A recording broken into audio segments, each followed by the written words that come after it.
Oke, selamat pagi mahasiswa semester 4 program sarjana keperawatan Stikes Waka Insan. Jadi pagi hari ini kita akan mempraktekkan yaitu penata laksanaan pemeriksaan IPA tes dan pap smear.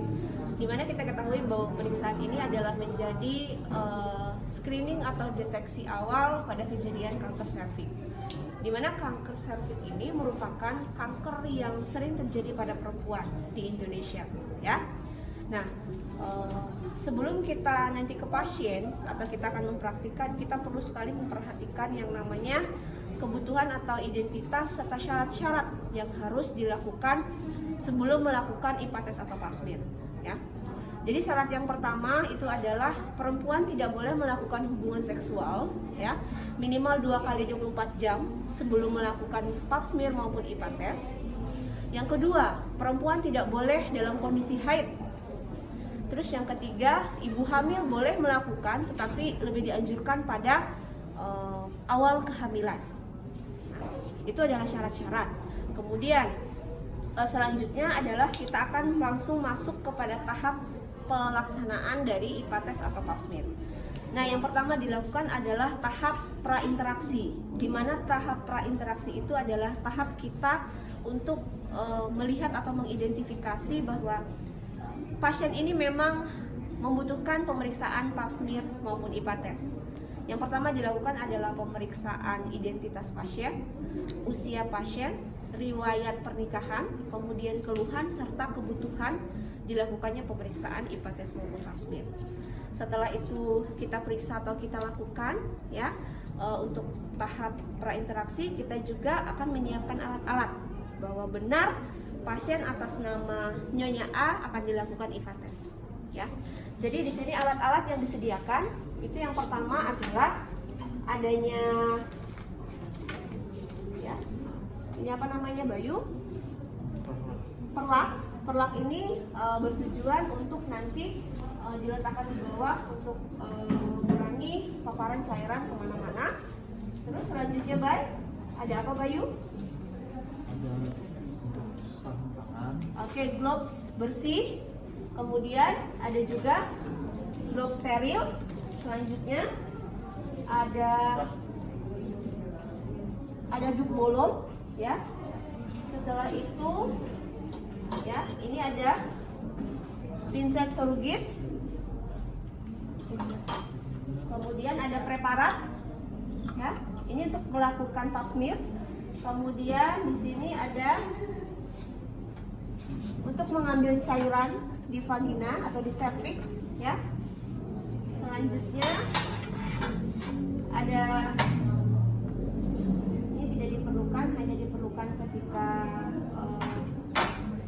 membersihkan saja. Ya, ini ada ceris, ada fasa 4x4, ya. Kemudian yang terpenting untuk pemeriksaan IPA tes itu harus ada cairan dari asam asetatnya, ya.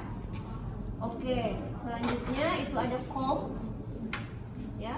Comb nanti untuk menaruh dari ceris maupun kasanya, ya. Terus yang selanjutnya itu ada, ini namanya adalah spekulum, ya, untuk membuka jalan lahir supaya mempermudah nanti untuk melakukan pemeriksaan IPA tes atau pap smear. Oke, persiapan alat sudah selesai, kita masuk kepada tahap orientasi. Tahap orientasi, saya permisi untuk mengetuk pintu, kemudian saya langsung ke pasien, ya.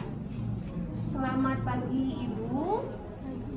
Perkenalkan, nama saya Perawat Sally Kresna Dewi. Saya yang pagi hari ini akan melakukan pelaksanaan dari pemeriksaan terhadap kanker serviks yaitu IPA tes. Mohon maaf sebelumnya bisa sebutkan nama dan tanggal lahir. Ayu, tanggal lahir tanggal 4 April 2001. Oke, Ibu Ayu, ya. Enaknya dipanggil Ibu Ayu. Oke, enaknya dipanggil Ibu Ayu. Baik Ibu, saya akan menjelaskan terlebih dahulu, ya, tujuan dari pelaksanaan pemeriksaan IPA tes. Di mana pelaksanaan IPA tes ini dilakukan untuk mendeteksi secara dini, ya, kejadian kanker serviks, ya. kanker serviks yang sering terjadi pada perempuan, ya. Apakah ibu sebelumnya mengetahui tentang kanker serviks? Oke, kanker serviks itu adalah keganasan yang sering terjadi pada mulut rahim ibu, ya. Biasanya yang disebabkan oleh virus human papillomavirus. Virus ini Bu biasanya didapat perempuan dari salah satunya penularannya berhubungan seksual. Makanya ibu-ibu yang sudah menikah, ya, itu biasanya dianjurkan untuk deteksi dini IPA test, ya. Oke, sebelumnya sudah paham dengan apa yang sudah saya sampaikan? Sudah mengerti? Ada pertanyaan nggak terkait pemeriksaannya akan dilakukan? Tidak ada. Oke, ibu sudah paham ya. Nanti saya izin. Sebelumnya ibu sudah buang air kecil atau sudah buang air besar? Sudah. Oke, sudah. Sudah minum? Sudah. Oke, nanti kalau misalnya mau minum silahkan minum dulu sebelum saya nanti akan siapkan alatnya, ya. Oke, kalau seperti itu saya permisi terlebih dahulu, saya ambil alat-alatnya di sini, ya. Silahkan ibu menunggu sebentar. Kemudian saya masuk ke tahap untuk tahap kerja, ya, dimana saya mendekatkan alat-alat yang akan saya gunakan. Kemudian saya akan menjaga privasi pasien, ya. Saya akan menutup semua horden-horden yang ada. Kalau ada sampiran, saya gunakan sampiran. Kemudian saya akan menjaga lingkungan pasien dengan menanyakan lagi kepada pasien, Bu, ibu merasa kedinginan nggak dengan AC? Atau ibu merasa kepanasan dengan AC-nya? Atau nggak mau pakai AC? Itu harus ditanyakan kepada pasien, ya. Setelah selesai, kemudian saya harus memposisikan pasien. Nah, pasien ini biasanya kita posisikan dengan posisi litotomi, ya. Nah, setelah diberikan posisi litotomi, kita sudah pasangkan adanya perlak di bawah, ya. Setelah dipasang perlak, saya akan mengambil yang namanya, jangan mau belakang, bisa geser. Oke, di sini Bayu di sebelah sini. Saya meminta pemasangan duk. Oke, ini duk dan bolongan, ya. Duk dan bolongan. Nah, duk dan bolongan ini bisa digunakan, ya. Saya ambil.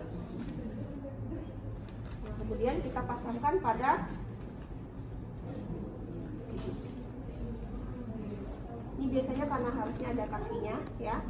Jadi dia biasanya lebih support, ya, untuk bagian ini.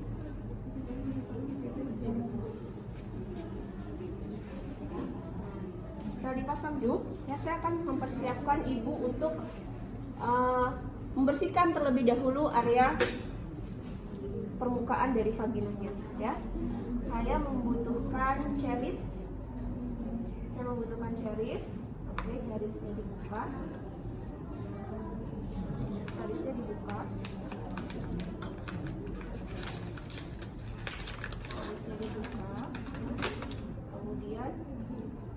Kemudian cerisnya dibuka. Buka kom. Oke, komnya. Ingat ya, kalau membuka ceris ini dia kan steril, jangan tangannya kemana-mana, ya. Jadi misalkan yang kotor sudah, ini kan on, artinya sudah on, harus saya bersih. Oke, nanti masukkan cairan NaCl ke sini, ya, ke kom. Jadi cairan NaCl nanti dimasukkan. Oke, kemudian ini saya masukkan ceris secukupnya. Saya ambil 2 saja, ya. Saya ambil 2 saja. Kemudian saya akan membersihkan bagian terluar dari vagina, ya. Seperti biasa, ya, hanya 1 kali usap, ya. Nah, 1 kali usap, kemudian buang ke sampah medis, ya, buang ke sampah medis.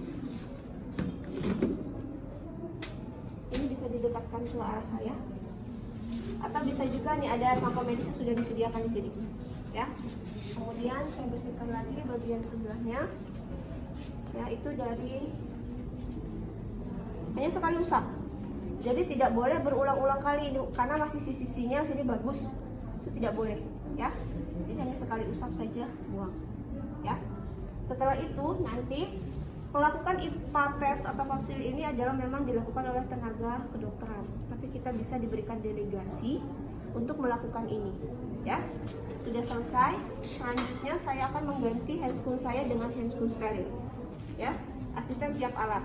Jadi asisten itu fungsinya adalah nanti membantu membuka gloves, bisa dibuka, ya, membantu membuka kasa dari kebutuhan yang harus saya butuhkan. Ya, oke, ini anggap saya sudah menggunakan handscoon steril. Ya, kemudian saya minta spekulum. Minta spekulum, ya. Boleh satu kursi ke sini. Biasanya untuk melakukan pemeriksaan IPA tes ini ada lampu atau cahaya, ya, untuk mendekatkan ke arah sini. Nah, ini untuk mempermudah kita, jadi nanti dulu, ya. Nah, pada saat melakukan atau memasukkan spekulum ini, ya, ini bisa di setel supaya dia lebih besar. Jadi ini bisa untuk ukuran vagina, ya. Oke, setelah itu kita memasukkannya itu, ya, jangan langsung seperti ini. Tidak boleh langsung seperti ini posisinya, karena apa? Ini kan sebenarnya ini besar karena phantom. Itu kan dia bentuknya kecil. Kalau begini beresiko apa? Robek. Akan robek atau melukai pasien. Jadi memasukinya seperti apa? Miring. Kalau miring seperti ini lebih support dibandingkan dia harus seperti ini, ya. Jadi memasuki spekulum yang pertama dilakukan adalah, ya, ini harus support. Jadi masukannya seperti ini. Ini anggap mulut rahim, ya, seperti ini. Ketika sudah di sini baru diputar, ya.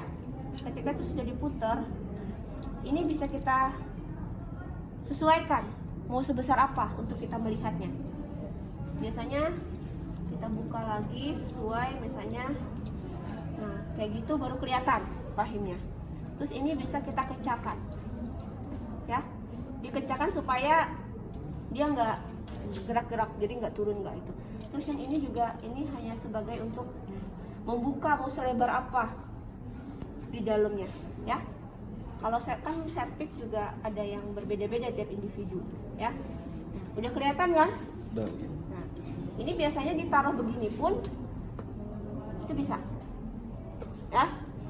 Kemudian selanjutnya yang saya gunakan, nah ini tidak boleh ada pembersihan, tidak boleh ada hygiene dulu, ya.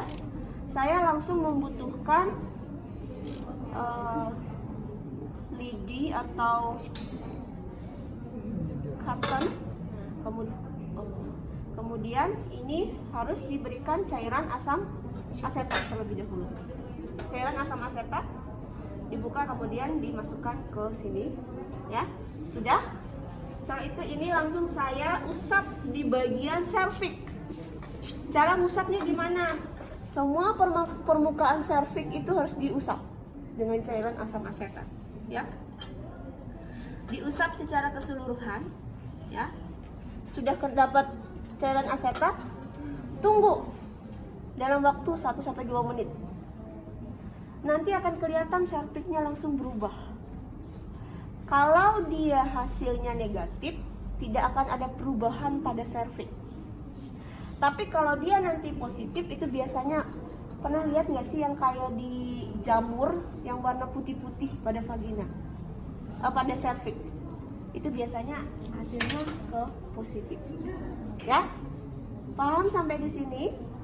Ya, jadi nanti kalau misalnya didiamkan dulu, kelihatan di situnya warnanya ada putih-putih, nah itu kita curigai, ya, atau suspek ke arah kanker serviks. Makanya nanti kan harus dilakukan pemeriksaan PA lebih lanjut.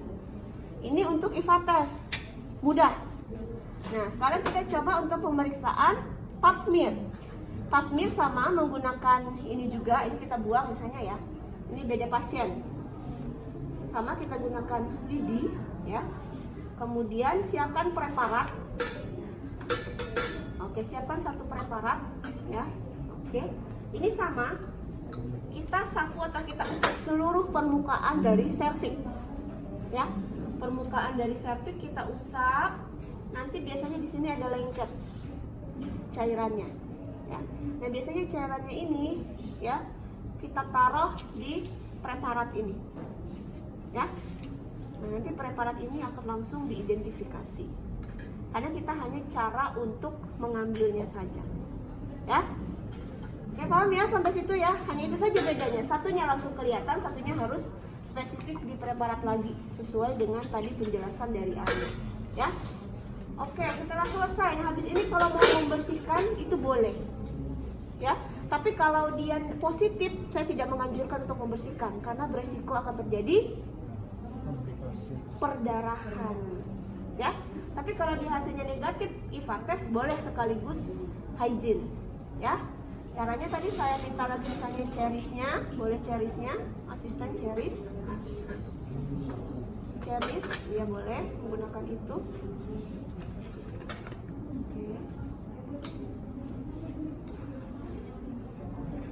Oke, dimasukkan ke tadi cairan NaCl, ya. Terus ini boleh kalau ini negatif ya, itu boleh kita bersihkan di bagian cervixnya. Membersihkannya kalian harus lihat ke sini. Ini anggap cervix. Cervix itu kan dia bulat. Jadi membersihkannya harus semua cervix itu harus dibersihkan. Ya. Buang, ambil lagi kalau masih kurang dibersihkan. Ada juga teknik sekaligus membersihkan itu menggunakan cairan NaCl, misalnya ini NaCl. Kita kasih seperti ada apa namanya? Itu kita kuras. Kita kuras. Nanti dia biasanya kan akan keluar, dia langsung masuk ke sini. Nah, itu juga bisa. Ya, tergantung kebutuhan dan alat dan bahannya seperti apa kan gitu. Setelah itu kita kembali, ini kita tutup, ini kan melebar nih. Ya kan? Ini kita longgarkan supaya dia menutup, dia mengecil. Mengecil kan? Setelah itu ini kita longgarin supaya dia juga lebih mengecil. Ya. Tapi sambil ditarik, jangan sampai menjepit cervix. Mulutnya itu tadi ya, mulut dari spekulum. Sudah, setelah itu caranya sama, mengeluarkannya sama dengan cara masukin awal. Kita putar, baru kita tarik, taruh di tempat kotor. Sudah selesai. Ya, setelah itu ya yang melakukan nggak usah lagi megang-megang ini, langsung buang spoon. Asisten yang akan merapikan si pasien. Ya, kemudian sudah selesai. Ya, si asisten membantu untuk membersihkan pasiennya. Ya, ini saya lepas ceritanya. Saya sudah lepas. Ya, kemudian saya cuci tangan. Ya, kemudian setelah itu saya kembali ke pasien menjelaskan bahwa baik Ibu, penata laksanaan dari IVA testnya sudah dilakukan dan nanti hasilnya jangan langsung menceritakan hasil saat itu. Ya, nanti hasilnya akan disampaikan setelah kami membereskan alat-alat ini. Nanti Ibu setelah ini nanti ke ruang nurse station, nanti akan dijelaskan hasilnya seperti apa. Baik Ibu, bagaimana Bu setelah dilakukan IVA tes? Ada keluhan atau masih ada rasa sakit? Tidak ada. Kalau tidak ada, nanti ini boleh mau dibantu dibereskan, mau dibantuin pasang celana dalam. Oke, bisa sendiri. Baik Ibu, setelah ini silakan kalau mau minum, mau makan ya, boleh. Nanti tunggu sebentar, setelah selesai alat nanti kita akan jelaskan hasilnya. Baik Ibu, ini itu saja yang bisa saya sampaikan. Nanti kalau ada pertanyaan lagi terkait pemeriksaan kita hari ini, boleh ditanyakan ke suster saya. Suster saya permisi dulu. Nanti kita boleh ketemu.